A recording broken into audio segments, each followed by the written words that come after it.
کیا ہے جنت البقیع؟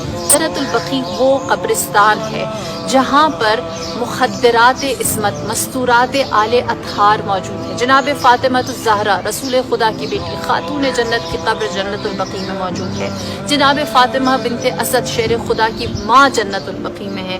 علمدار سید الشہداء ابو الفضل عباس کی والدہ جناب ام البنین کی قبر جنت البقیع میں ہے۔ جناب رقیہ، جناب زینب، جناب ام کلثوم بنات رسول کی قبریں جنت البقیع میں ہیں۔ امہات الرسول کی قبور جنت البقیع کے اندر موجود ہیں۔ جناب صفیہ جو رسول خدا کی پھوپھی ہیں، جن کی شجاعت بے مثال تھی، ان کی قبر جنت البقیع میں۔ جناب عاتقہ کی قبر جنت البقیع میں ہے۔ جناب حلیمہ سعدیہ جو رسول خدا کی رضائی ماں ہیں، ان کی قبر جنت البقیع میں ہے۔ پھر اصحاب میں اگر آ جائیں تو شہدائے احد، ہم شہدائے احد میں شامل ہونے کی دعائیں کرتے ہیں کہ ہمیں ان کی جزا ملے۔ شہدائے احد جنت البقیع میں۔ واقعہ حرہ جو کربلا کی بات پیش آیا، اس کے تمام شہداء جنت البقیع میں ہیں۔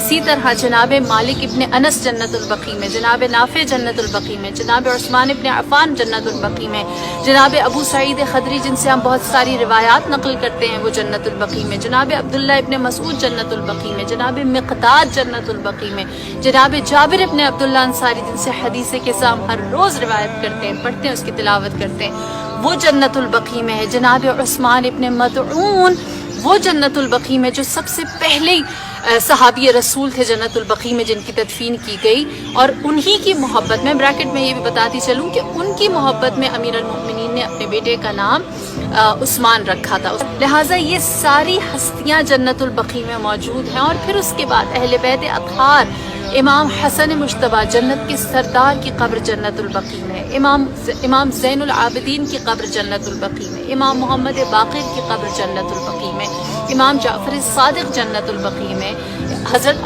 عباس ابن عبد المطلب جن سے ہم قرآن کی کتنی ساری تفسیر روایات نقل کرتے ہیں، وہ جنت البقیع میں، جناب عقیل ابن ابی طالب جن سے علم انساب نقل ہوتا ہے، وہ جنت البقیع میں، جناب عبداللہ ابن جعفر طیار وہ جنت البقیع میں، جناب اسماعیل ابن جعفر صادق جن سے آخانیوں کا سلسلہ امامت چلتا ہے، وہ بھی جنت البقیع میں ہیں، جناب محمد حنفیہ جنہیں امام حسین علیہ السلام نے مدینے میں اپنا بطور وارث چھوڑا تھا، وہ جنت البقیع میں، جناب ابراہیم جو رسول اللہ صلی اللہ علیہ وآلہ وسلم کے فرزند تھے، وہ جنت البقیع میں، اور پھر نبی خدا صلی اللہ علیہ وسلم، کیا ان کو اگر ہم نکال دیں تو میرے اور آپ تک حق پہنچتا ہے؟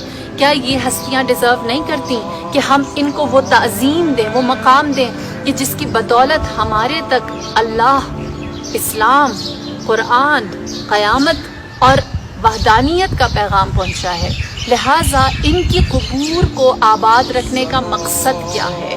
پہلی چیز یہ ہے کہ لوگوں کی نگاہوں میں ان کے کردار، ان کے افعال اور ان کے اقوال کو زندہ رکھا جائے، جو قرآن کی سیرت ہے۔ قرآن نے حضرت نوح کے، حضرت یونس کے، حضرت موسیٰ کے، حضرت لوط و حضرت ہود، سالے 1,24,000 انبیاء میں سے بہت سوں کے کردار، افعال اور ان کے قصص کو زندہ رکھا تاکہ آنے والے لوگ ان سے سیکھ سکیں۔